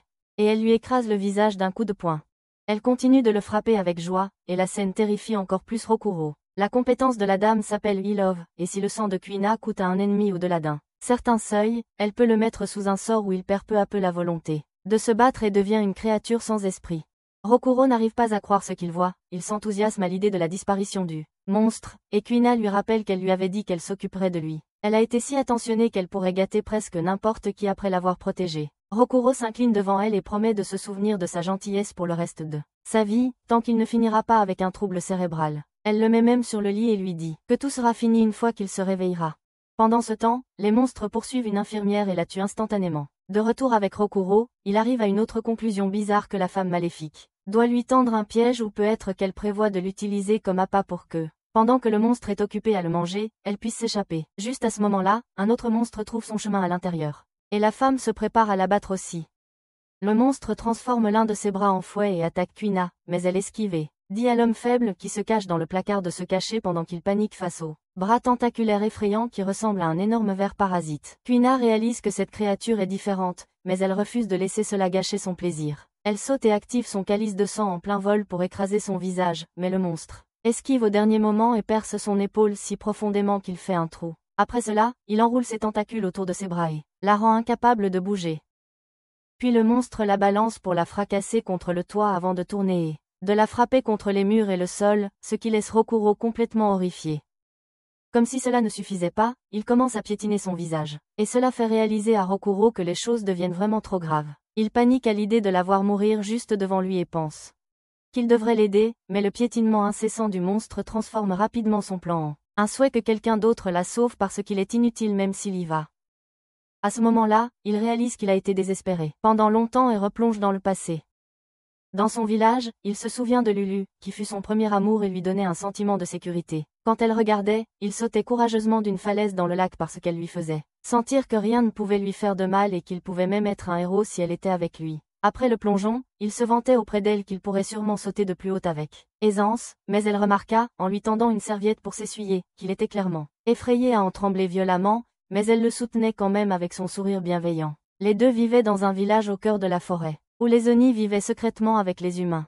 À l'époque, Lulu aimait danser, alors il gardait des souvenirs chaleureux de toutes les fois où il avait dansé avec elle au coucher du soleil. Un soir, ils dansaient ensemble lors d'un festival dans le village quand Lulu est soudainement tombée en dansant. Rokuro lui a demandé si elle allait bien et elle a dit que tout allait bien, mais elle était assez malade. Comme le sang des Oni change complètement après la pousse de leurs cornes, il devient chimiquement différent du sang humain, ce qui rendait impossible de l'emmener dans un hôpital humain. Il y avait un médecin Oni qui vivait à proximité et Rokuro la soutenait chaque jour où elle était malade, mais dès le lendemain, l'agence Momotaro a découvert le village et a tué le seul médecin démon lors de leur raid.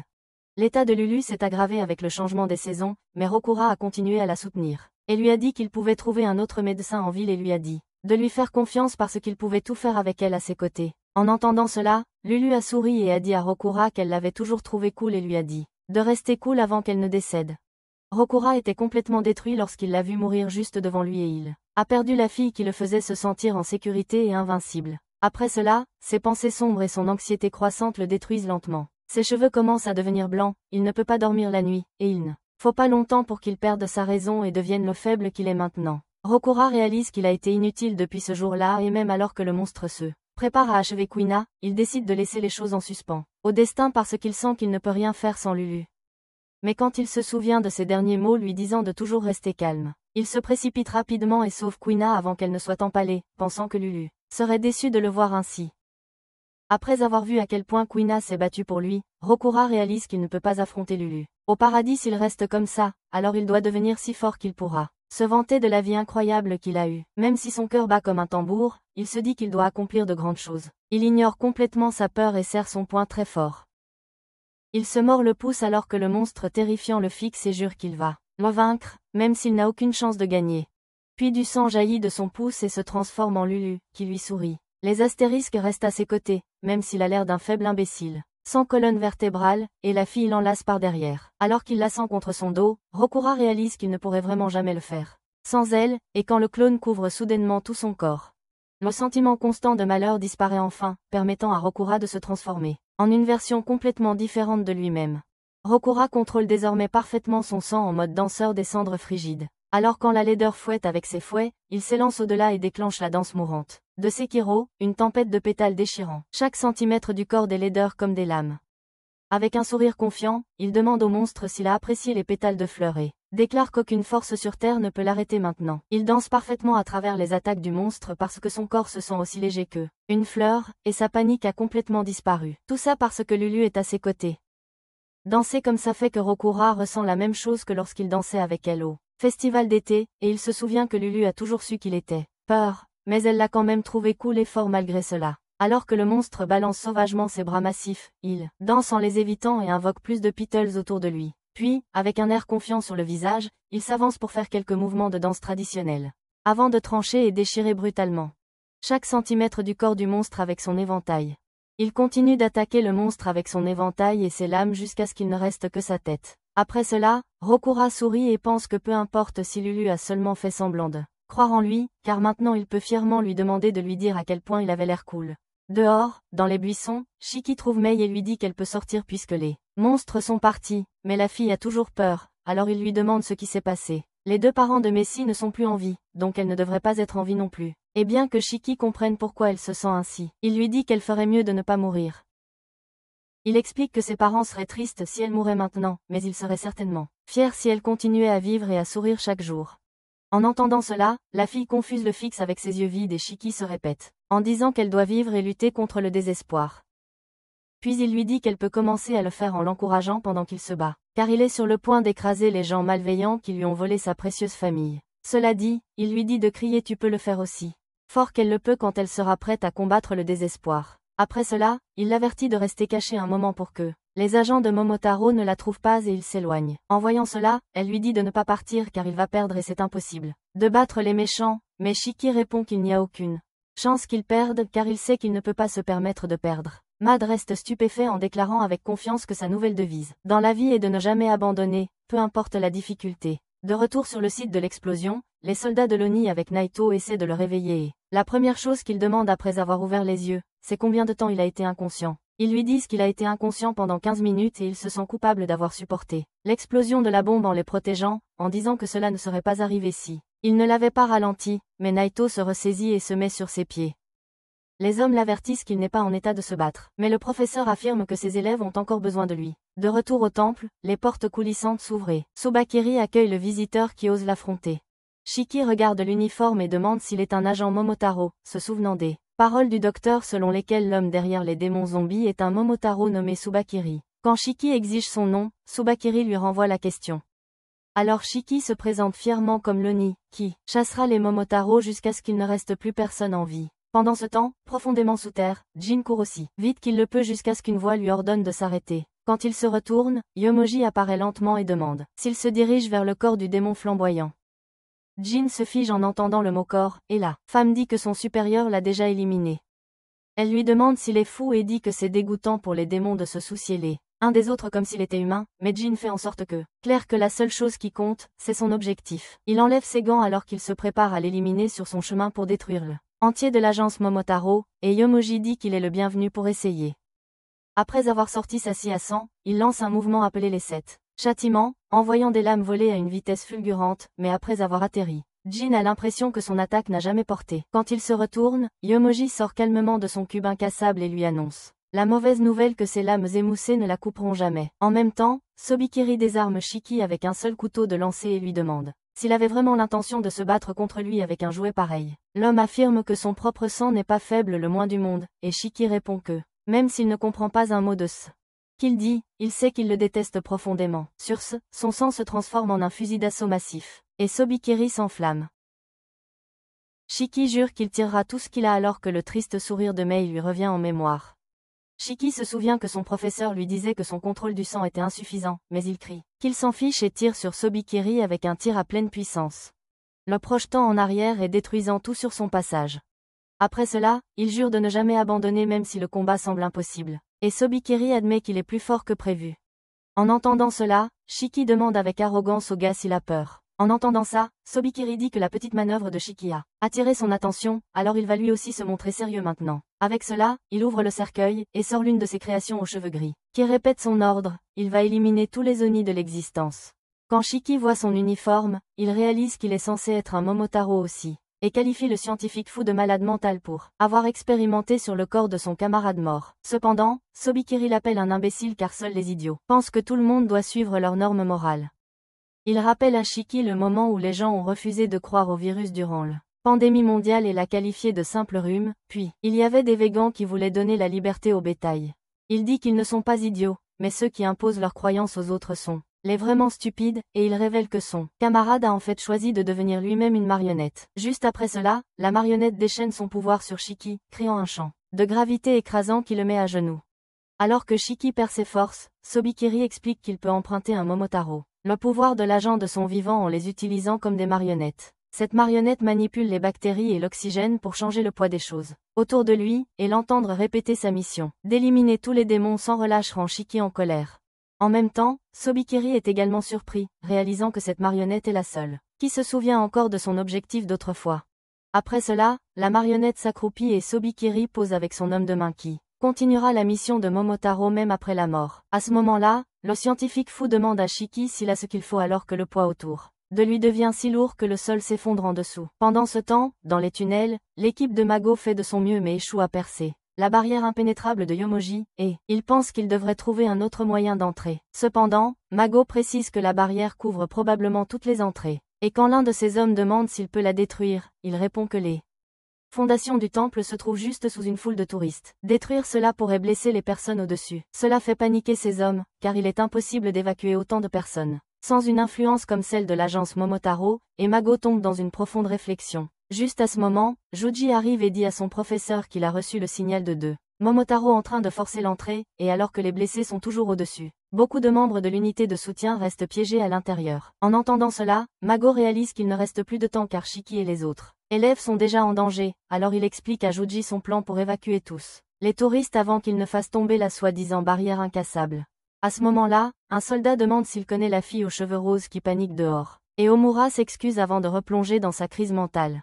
En la voyant, Nega était surpris que la trouillarde soit même venue, et la fille répond qu'elle est venue parce qu'on lui a dit de venir aider. À ce moment-là, Joji commence à baver et se présente comme un homme bien, dont le plus grand rêve est de se salir avec sa petite amie après un rendez-vous, tout en étant encore en uniforme scolaire. Le nerd désespéré la supplie de devenir sa petite amie et lui fait une peur bleue. Et quand son professeur lui dit d'arrêter ses bêtises, il s'émeut et dit que ce sont les précieux rêves d'un élève innocent, et que c'est son rôle en tant que professeur de le soutenir jusqu'au bout, faisant penser à Medo qu'il doit travailler sur son indice de creepy, car il pensait sincèrement que le garçon était normal. Après cela, Medo dit à Omura qu'elle ne sera pas vraiment d'une grande aide, mais quelque chose lui vient soudain à l'esprit et il réalise que son pouvoir peut évacuer chaque personne du temple sans en laisser une seule derrière.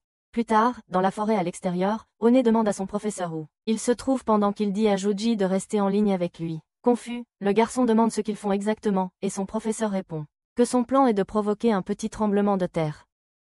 Les deux ne peuvent pas croire qu'il ait dit ça, alors Medo explique que cela causera un glissement de terrain et forcera tous les touristes à fuir pour sauver leur vie. Pendant qu'il et Omura se tiennent sur la montagne juste au-dessus du temple, il explique que les touristes ne se rendront pas compte s'ils commencent par un petit tremblement de terre là-bas. Mais l'éboulement qui suivra les fera sûrement sortir, et c'est à ce moment-là que ces hommes aideront tout le monde à évacuer car les gens obéiront silencieusement quand ils verront autant de soldats autour. Ensuite, ce sera le travail de Joji de fouiller la zone une fois que tout le monde sera parti. En entendant cela, le garçon demande comment ils vont provoquer l'éboulement, alors son professeur révèle que son plan est de faire appel à Omura pour qu'elle invoque son stand, ce qui fait paniquer la fille instantanément. Elle jure qu'elle ne peut pas faire une chose comme ça, mais son professeur lui assure qu'il sera avec elle tout le temps. Puis il écoute silencieusement pendant qu'elle donne excuse après excuse pour expliquer pourquoi elle ne peut pas le faire. Et il la surprend en disant à Joji d'annuler le plan puisqu'elle ne veut pas le réaliser.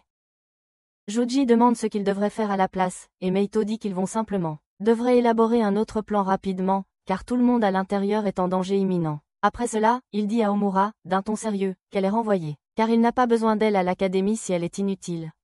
En entendant cela, elle dit d'une voix tremblante qu'elle a peur de convoquer une monstre qu'elle ne peut même pas contrôler, et prétend que n'importe qui se sentirait de la même manière à sa place. Cependant, Meito répond que la peur n'est pas le véritable problème. Le problème est qu'elle refuse de lutter contre la peur elle-même. Ensuite, il lui rappelle l'incident qu'elle a causé il y a longtemps et dit que tout le monde a des bagages, mais ils sont venus à l'académie pour devenir plus forts et les affronter. Puis, il demande à Homura sa raison de rejoindre, et elle finit par avouer que elle est venue apprendre à contrôler son sang. Meito dit à Homura que son sang restera le même, donc c'est elle qui devra changer. En entendant cela, elle rassemble son courage et déclare qu'elle veut changer, en se mordant le pouce et en invoquant son stand. Pendant que Joji demande à Meito des nouvelles du plan, l'homme répond que l'ancien plan est toujours en marche, même si l'invocation l'attaque. Voyant sa grande sœur devenir folle, Honor panique en se disant qu'elle l'a encore fait. La sœur continue de frapper son professeur coup après coup. Tout en s'excusant sans arrêt d'avoir tout gâché, Meito lui dit qu'elle est assez bonne alors qu'un glissement de terrain commence. Au temple, les touristes ressentent le tremblement de terre, et lorsque les soldats les incitent à courir avant que le glissement de terrain n'arrive, ils s'enfuient rapidement à toute vitesse. Pendant ce temps, Joji scrute tout l'endroit et informe son professeur que tout le monde est parti en sécurité. Elle félicite le garçon pour son bon travail et saute du titan pour atterrir derrière Honor et la faire assommer, en remettant sa sœur à dormir. À ce moment-là, la fille s'excuse de ne pas avoir fait assez avant de s'évanouir. Et son professeur dit qu'elle a bien fait, tout en pensant que ses démons intérieurs sont bien pires que ceux des autres, même si l'académie a été construite précisément pour régler ce genre de problème. De retour sous terre, Joji invoque une pluie de piliers qui force Jin à reculer. Et il décide qu'il serait sage de garder ses distances jusqu'à ce qu'il sache ce dont elle est capable, mais son élan le pousse à tombe dans un pilier ouvert, le piégeant à l'intérieur.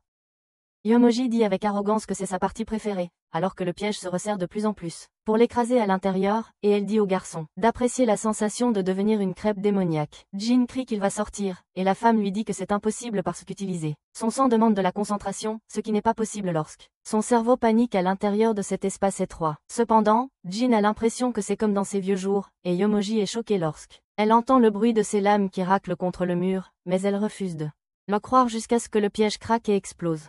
Juste après, Jin lui fait savoir qu'il dormait autrefois dans les conduits d'un vieux bâtiment il y a longtemps, et que l'air y était si sale que ça faisait mal de respirer, donc son petit piège ressemblait plus à un hôtel 5 étoiles comparé à cet enfer. À ce moment-là, la tête d'un monstre laid atterrit entre eux, qui s'avère être Ikari, disant qu'elle lui avait vraiment tapé sur les nerfs que Yomoji pense que des déchets comme ça pouvaient le finir, alors maintenant il est temps pour lui de tout lâcher. Pourtant, Yomoji n'est pas si impressionné, et Jin lui dit de ne pas se mêler de son combat, mais le gars insiste sur le fait qu'il ne prend d'ordre de personne, et que c'est lui qui va abattre cette Momotaro. Puis il panique sérieusement quand il regarde de plus près sa tenue extravagante. Ensuite, il se prépare à combattre, et les 2 gouttes de son sang qui tombent au sol commencent à se transformer, mais Yomoji pense que ce ne sera pas difficile d'éliminer 2 gamins au lieu d'un seul. Elle invoque une autre salve de piliers depuis le sol, mais Ikari pense qu'ils sont trop lents et passe facilement à travers les trous avant de lui donner un coup de pied brutal au menton. Yomoji recule en se demandant quelle sorte de force a failli lui arracher la tête. Et Ikari affiche fièrement sa capacité appelée hystérie diabolique, qui utilise sa rage comme carburant pour lui donner un pouvoir aléatoire. Il n'a même pas idée de ce qui va apparaître. Il est déçu de voir qu'il a obtenu des bottes cette fois-ci et pense qu'il est tombé. Tandis que Yomoji conclut qu'il est un type rapide, ce qui ne correspond pas à son style. De retour dehors, derrière la barrière, Naito libère sa capacité à invoquer des archers de sang qui tirent des flèches explosives et font trembler violemment tout le système souterrain, rendant Ikari encore plus en colère. Tout le monde au-dessus est confus et effrayé alors que Naito dit à son équipe que l'installation pourrait s'effondrer même s'il a retenu ses coups, et quand son équipe lui demande s'ils vont perdre la base secrète de Kyoto, il répond que rien n'est plus important que la vie de leurs camarades, alors il les exhorte à se concentrer sur le sauvetage de tout le monde avant que l'endroit ne s'effondre. Après cela, les hommes se concentrent sur l'évacuation de tous les patients et les combats de Sobukiri et Yomoji sont interrompus par le tremblement de terre. La dame pense qu'il est temps de battre en retraite tactiquement, mais l'escouade de Naito l'entoure, et il lui ordonne de se rendre. En entendant cela, Ikari dit à son professeur de ne pas s'en mêler, mais l'homme l'ignore, et dit à Yomoji qu'il connaît son pouvoir et à quel point elle est épuisée après un combat si long, donc il est impossible pour elle de s'échapper. Cela la fait rire et elle affirme qu'il est hors de question qu'elle fuit un groupe de démons prêts à être chassés, car elle est une fière agent Momotaro et éliminera chaque démon en vue. En même temps, Sobukiri décide qu'il est temps pour lui de finir, mais Shiki parvient à sortir du champ gravitationnel avec ses dernières forces, faisant penser au savant fou qu'il avait été trop indulgent avec lui. Son attitude met Shiki en colère, alors il tire. Un autre coup qui est neutralisé par un bouclier gravitationnel. Puis Sobukiri décide de montrer un autre tour et fait créer par sa marionnette une sphère, compressée 100 fois jusqu'à devenir solide et frapper plus fort qu'une boule de démolition de taille monstrueuse, mais il explique que c'est différent car la sphère frappe Shiki, car cela crée une onde de choc à l'impact qui écrase le corps avec une gravité 100 fois supérieure, brisant presque tous les os du corps. Cela fait s'effondrer Shiki de douleur et Sobukiri dit qu'il est difficile de croire qu'il soit le fils de Kishin. Voyant que Shiki ne reconnaît pas le nom, l'homme répond que c'est le nom du plus puissant général Oni de l'histoire, et qu'il est un descendant de Kishin. Mais c'est ici que cette vidéo se termine. N'oubliez pas de liker et de vous abonner à la chaîne. Merci d'avoir regardé, et à la prochaine.